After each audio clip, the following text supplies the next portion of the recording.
Hi, this is DIY Mom, and today I'm at Shuck Seafood and Raw Bar, where the international award-winning Chef Luis Clavel is gonna teach me how to shuck an oyster. I found everything that I needed to shuck an oyster at Big Eric's.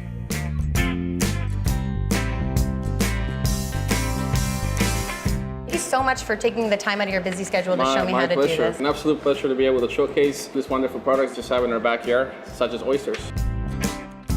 If the oyster's open, automatically discard it. Right off the bat, smell will tell you that if it's good or bad. I mean, there's no smell whatsoever. You smell it's just wonderful seawater. It's a good oyster. When you first go to the beach and you get out of your car and you get that fresh wind coming and you get sort of like, oh, I know I'm on the beach.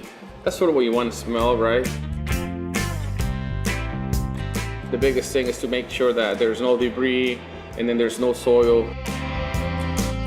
Lukewarm water, not so cold and not so hot, so to make sure that the oyster doesn't get drowned. It's a beautiful, clean oyster.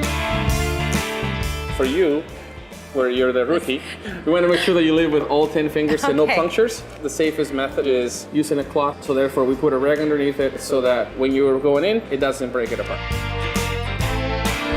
Oyster knives have sharper edges. It acts like a knife. The point itself is just to open the shell, and then what we do with it is when we pull it up, open, we want to be able to run the knife so it's against the top part of the shell. So that way, we're not disturbing the environment of the oyster inside.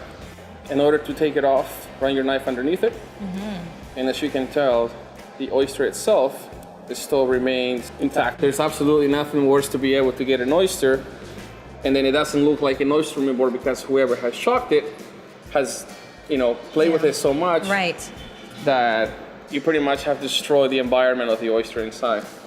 So therefore, it's a wonderful oyster to be able to eat.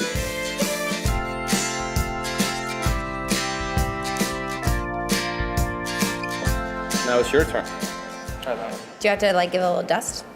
Do you ever give them a little dust? A dust? What do you mean? A little dust, like a little dust off. No.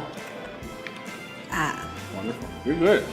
Remember, it's just one single cut underneath it gently. One single move. Yeah. One for the pros.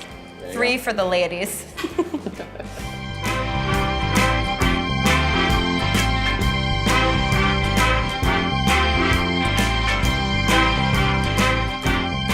Thank you so much for watching DIY Mom, and my deepest gratitude to Chef Luis Clavel, who taught me how to shuck an oyster. So how do you feel about me eating all these oysters? I think it's hot. You're okay with it? Yeah, can we have another 50 more and we're good to go, right? No,